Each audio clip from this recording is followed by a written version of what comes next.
Yeah, I think lack of preparation, Jody. And again, I go back to the fact that they haven't been practicing tackling in either OTAs or training camp. I'm not so concerned about size. You look around the league; everybody's gone to faster, smaller guys so that they can match up better in the passing game, which is ultimately what it's all about. I mean, I don't think many teams are going to have the run success against the Eagles that you saw Sunday. I think they'll work that out.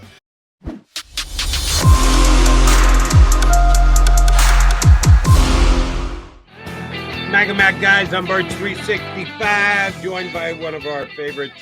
I covered the Eagles for years for the Inquirer Daily News. Does it now for both 33rdteam.com and us here at JAKIB Paul Domowitch jumps aboard here on Birds 365. Domo, all things included, offense, defense, special teams, coaching, everything. Scale of 1 to 10, 10 being, yeah, you can go ahead and print those Super Bowl tickets. 1 being, oh, spit, 16 more games before the season ends. What do you give the Eagles as far as the rating goes week 1? Well, first of all, my wife wants to know what you meant by that bon vivant. Look at that shirt. You gotta have some moxie to wear a shirt like that, buddy. You gotta have a lot of self-confidence. I'd give them a 6, I guess, off of Sunday. I mean, the offense looked very good. Obviously, the defense needs some work, but I don't think the work that it needs is because of a lack of talent. They just need to tackle better and start fitting the gaps better. I mean, they just looked out of sync. Well, that's where I was going with you, Damo. So you mentioned 2 of them. I was going to give you 3, and by all means, if you want to write in, vote as well. Put these in order as far as the defensive issues: personnel, scheme, tackling. I'd put tackling first, John. I mean, you look at 2 of Swift's big runs. There were several missed tackles on both of them. Scheme and what was the third? I'm sorry. Personnel. I'd go with scheme second and personnel last, because we've talked before. I mean, I believe they've upgraded this defense as far as personnel. So I'm not going to sit here now and suggest that they don't have enough talent. I just don't think they were in the right places on a lot of times on Sunday. You watch that defensive line on a lot of the run success that Detroit had. I mean, they were rushing upfield and guys were going past them. I mean, they were unblocked. They put the game in a sub package with 2 linebackers that didn't seem to be in the right place at the right time. I don't think C.J. Gardner-Johnson is far enough along in his understanding of the scheme to know where he's supposed to be on certain plays, especially since he's playing such a, his responsibilities are different. I mean, he's not, they're not used. I mean, I think these are all things I think that will rectify themselves in time. I mean, the tackling is, you looked around the league, John, and you tweeted this yesterday. I mean, it was awful all around because of the limited offseason programs and the fact that they don't tackle to the ground anymore in training camp, even for the most part, has just impact. Every year you see this early on. So I think a lot of these things will work themselves out. All right, yes, let's go a little subsection there. If tackling was the biggest problem, why was the tackling biggest problem? Rank these 2 for me: lack of preparation or undersized defense at a couple key tackling positions. Yeah, I think lack of preparation, Jody. And again, I go back to the fact that they haven't been practicing tackling in either OTAs or training camp. I'm not so concerned about size. You look around the league; everybody's gone to faster, smaller guys so that they can match up better in the passing game, which is ultimately what it's all about. I mean, I don't think many teams are going to have the run success against the Eagles that you saw Sunday. I think they'll work that out. First of all, they'll work that out by giving Jordan Davis more snaps. I mean, when he was in the game, I mean, you weren't moving him. I mean, granted, the teams can run away from him, but I think the key for Gannon, and you saw a little bit of it Sunday, was moving those guys around, so you don't always know where they are. I mean, there were occasions where he put Cox at defensive end, not many, but I mean, he's got versatile defensive linemen that he could do that with, including Davis. I mean, I'm going to watch this whole season waiting for the time when he finally puts him on the edge in a 3rd and long situation and see what happens. You're going to be waiting a while, I think, Damo. I think so. Yeah. I think so. Yeah. I do want to, Jody brought up this number, and I think it's a good number. I think it was 31, Jody. So snaps for Jordan Davis. He ended up with 22. So how do you get to 31? I do think Nick Sirianni brought something up that resonated with me, and he said, basically, when we were up 17, we thought they were going to throw the football, and most teams do. Most teams give up on the run, and the Lions, to their credit, didn't. They stayed very disciplined to the run. That's their strength, the offensive line. Swift was having a great game. I think the Eagles were caught a little bit by surprise, and they had their pass rushers out there, which is not Jordan Davis's role right now. So if they adjusted a little bit more quickly and Davis was at 31 instead of 22, are we having all these discussions? Could it just be as simple as the Eagles misreading the sort of crux of the game and thinking that the Lions were going to go pass heavy? Well, I mean, my problem, John, is you mentioned that rushing the passer right now is not Jordan Davis's role. And I don't quite understand why. I mean, one of the reasons they drafted him so high was because he's a freak. I mean, because he can, he ran a 40 and 4.78. I mean, in today's game, you want pressure up the middle. In passers, get in the quarterback's face and don't let him step up. Why you wouldn't want him on passing downs, I don't know. Now, I guess right now the problem is he's a 350-pound man, and the weather is pretty warm right now. They were playing indoors on Sunday, but you know what I mean. So they got to kind of pick their poison with him. Do you want him out there on rundowns when nobody's going to be able to run up the middle, or do you can't have him out there all the time? I mean, you've got to limit his snaps as he goes along here until he gets in the kind of shape where he could play as much as Fletcher Cox, if that ever comes that day, because he's a big man. But, I looked, I mean, Milton Williams doesn't do a lot for me. You could take snaps away from him. Tua Peludo, what did he play like? 28. Yeah, Marlon played okay, though. Marlon played, which surprised me, by the way. It surprised me he played so much. It surprised me that he played okay. I thought he was one of their best. Fletcher and Javon were the issues. They did not play well. Yeah, and if that continues, that's a big problem. I know, and my concern with Fletcher is that it is going to continue. I watched him again. I mean, he was single blocked several times on Sunday. I mean, this isn't a guy you have to double team anymore. And he was being stopped. I think his best days are behind him clearly. But I expected maybe this year would be a year where he would want to prove to people that they're not, and just have a year that you don't expect from him. But judging from Sunday, that's not happening. And Hargrave, that surprised me even more than Cox, because I didn't see that coming. Here's the question I would have about substitutions, and maybe this lends some credence to John's argument of how difficult it was because in Detroit it was very loud the other day, and it may have caused some of their penalties. When they put guys in for start of series, are they always in for all 3 plays?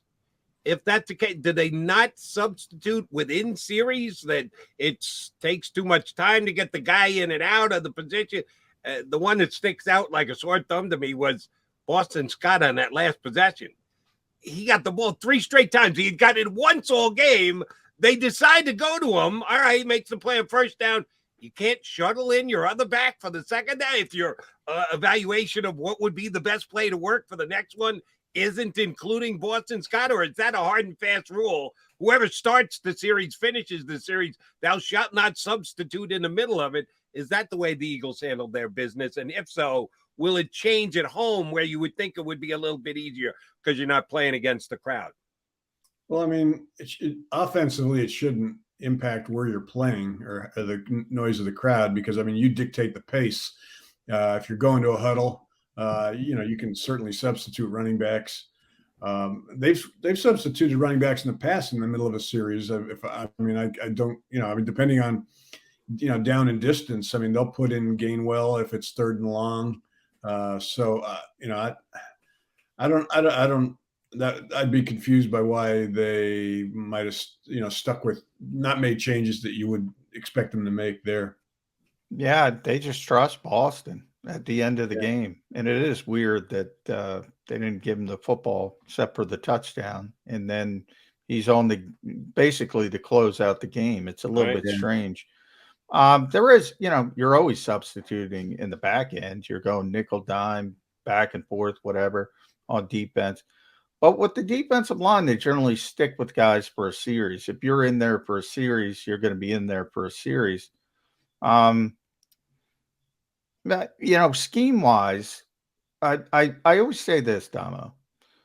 I got to count up the teams, and one of these times, in working for the 33rd team, all right, there's 32 teams. How many are running Vic Fangio's scheme? It's over 10. We're in double digits, so it might be half the league. And I'm gonna do this at some point. The Eagles run that scheme. The Vikings run that scheme. We're going to see two teams that run the same scheme. Other teams have success for it. So how could it be the scheme? How could that be the problem? Other than, I think the bigger problem is everybody doing the same thing. I think that's a bigger criticism, because then it becomes who does it best. Yeah.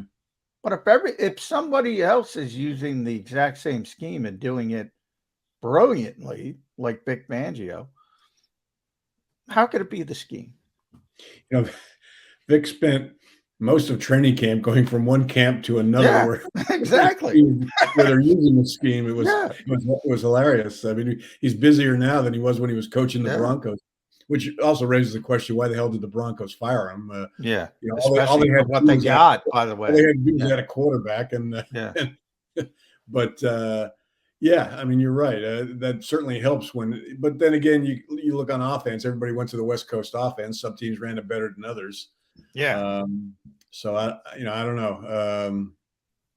I think it's just, it's more of its execution than anything else in my mind. All right, Damo, want to jump around to a couple other things with you. The Cooper Rush-led Dallas Cowboys have Cincinnati this week, at the Giants, the Commanders at home, before the Rams. And according to Jerry Jones, Dak Prescott should be good to go for that Rams game. We don't need who needs stinking IR? We don't need IR. Our quarterback's going to be back. I don't care whether it's the Dak or Cooper Rush. I'm going to take the Rams in that week. Could the Cowboys be 1-4, come limping into Philadelphia for Game 6 at 1-4, and the Eagles having already put them in their rearview mirror by then? It's possible, Jody. I mean, if Jerry Jones didn't own that team and was just a regular general manager who was counting on Cooper Rush being the backup quarterback, he'd be fired. I mean, it just astounds me. It just astounds me that was their solution, especially with a quarterback like Dak, who suffered a major injury. Yeah. Why would you do this? I mean, there are plenty of experienced backups you could have found. I mean, they dug this hole and they could end up burying him. Yeah, I don't know about plenty. Maybe Will Greer can take over. I mean, people are talking about the Eagles. Maybe the Eagles could take advantage and send Gardner Minshew. Why would the Eagles want to help the Dallas Cowboys in any way and trade their top 5 backup quarterback to help their division rival? There's not a lot of great backup quarterbacks in this league. So I'll defend Jerry a little bit there, Damo, but you got to do better than Cooper Rush. Yeah. I mean, you do. I mean, just a guy that's been out there that's got, look at the number McMullen's type. Yeah. Jody's favorite. Not coming back. No. Here's where I'll go, and I'm sure both you guys saw this already. I like this better than let's trade Gardner Minshew there. The Colts could trade Nick Foles to the Cowboys. If you're going to trade for a backup quarterback, why not go get yourself one that's won the Super Bowl? That makes more sense than Gardner Minshew or Nick Mullins. Yeah. Nick Foles would scare me a little. Jeff Hostetler might be a better option than Cooper Rush at this stage. I don't think the Colts are doing that, but that held more water than some of these other suggestions, which Jerry's not going to do either one of them anyway. Yeah. But that would actually scare me a little bit if Nick Foles went to Detroit and went to Dallas and he came rolling back in here in week number 6 with a star in his helmet. Would you have been surprised to hear that Jerry Jones might have made a call to Drew Brees? I mean, I'm sure he explored options. He might as well get Drew and Peyton on a conference call and just do it all. One fell swipe. Rip the Band-Aid off with Mike McCarthy. Yeah, bring them both in a package deal. Yeah. The Washington Commanders will go there because of Carson Wentz. All of a sudden, they look like the Eagles' top competition in the NFC East. Is that legitimate competition? I think people forget Carson was pretty good for the majority of the regular season last year before he kind of fell off. It certainly wasn't like his last year here, Damo. I don't know if you saw much of that game or, Carson was able to come back in that game, Doug Peterson versus Carson Wentz. So that was a big one from an NFL perspective. But any thoughts of Carson Wentz bouncing back? I don't think we're ever going to see the peak Carson Wentz, but is he a starting level quarterback in this league? Oh, absolutely. I mean, looking at that game on Sunday, it was kind of a classic case of the good Carson Wentz prevailing over the bad Carson Wentz. I mean, he throws those 2 fourth quarter interceptions that, ends up costing them 10 points, but then he wins the game at the end with 2 touchdown passes. I've contended that the real Carson Wentz is somewhere between what we saw in 2020, and what we saw in 2017 before he got hurt. Somewhere in the middle there. And that's not a bad place to be. I mean, he's certainly a starting level quarterback with the right cast, with the right frame of mind, with an owner that's not going to rip him for refusing to get the COVID vaccine. I think you can win with him. Whether their cast around him is strong enough to be a team that can go deep into the season contending for the division, I don't know yet.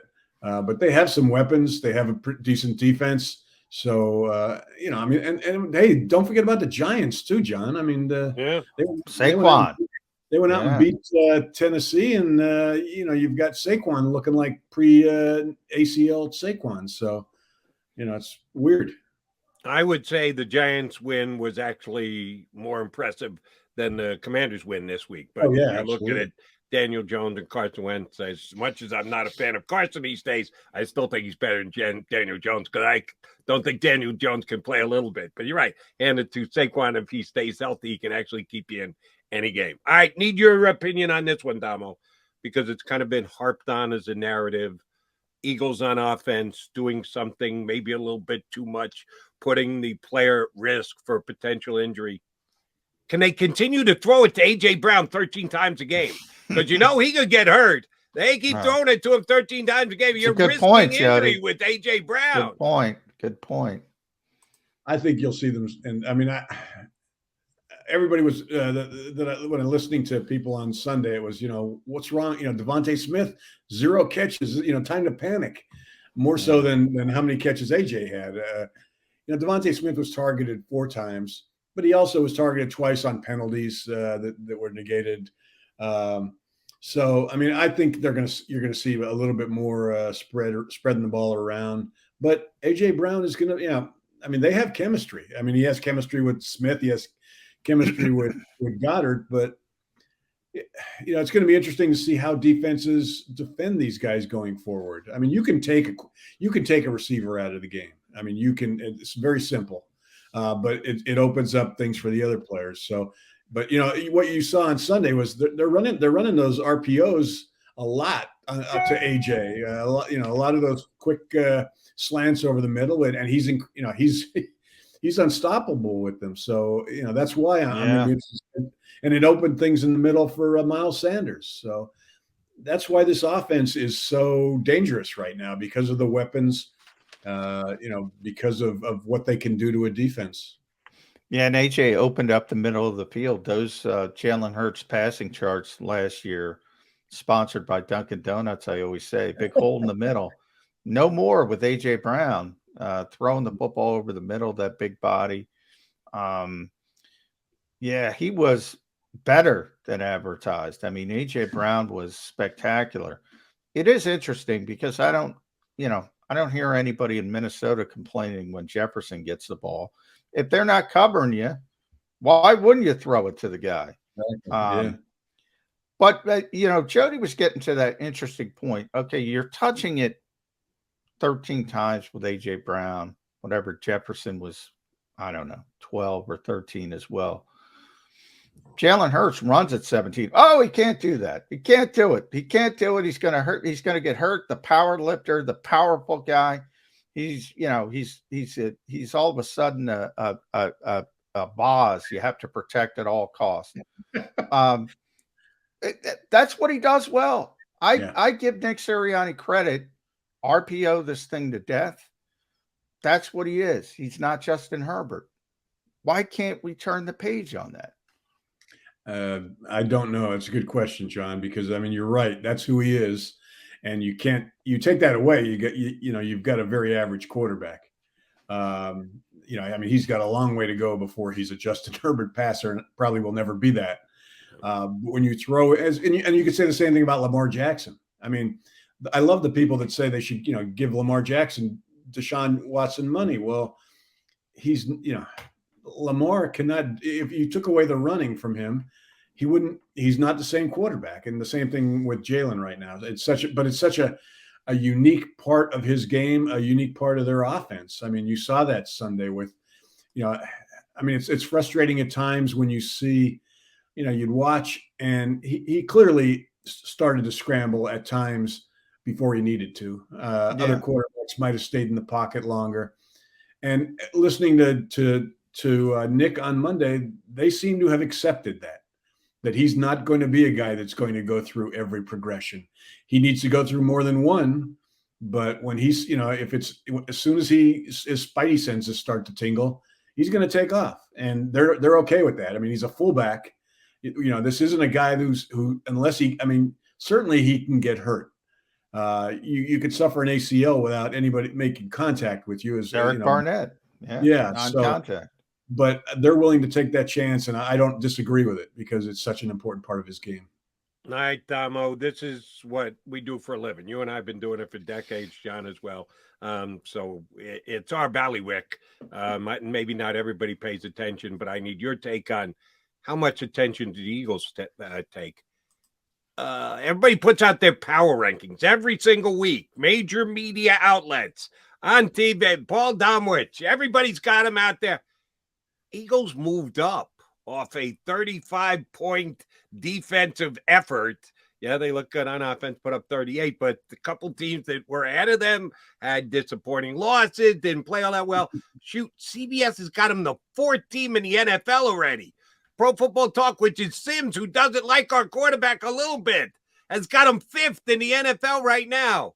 Any fear that the start to smell themselves a little bit and read the press clippings and get a little big on themselves after getting out 1-0? That's a good question, Jody, because this has always been a team, especially when Doug was here, that seemed to thrive on being ignored, being the guy that nobody thought could win. Tough to be the underdog when you're the fourth power ranked team after 1 week in the season. Yeah, so it'll be, I think they went in knowing that people were going to consider them better than in the past. So I think they are dealing with that. But they got a lot of young guys. A lot of them, unfortunately, are from winning programs, so maybe it won't affect guys like that. I think they'll be fine with it, and I think it's deserving right now. You look at the NFC. The AFC's got 8 teams you could not discount, maybe more than that you could, if they end up in the Super Bowl, you'd say, well, yeah, I saw that coming.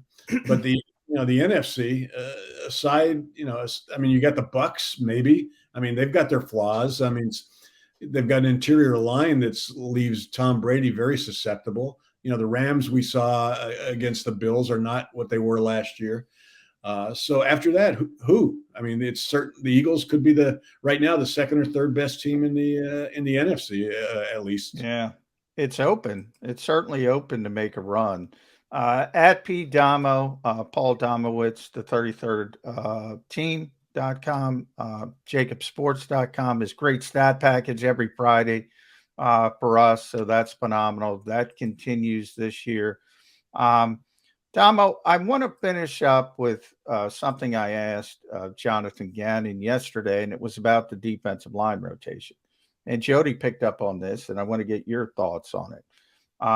He talked about it, and I asked him, is that game plan, the rotation? How much room is there for change during the game?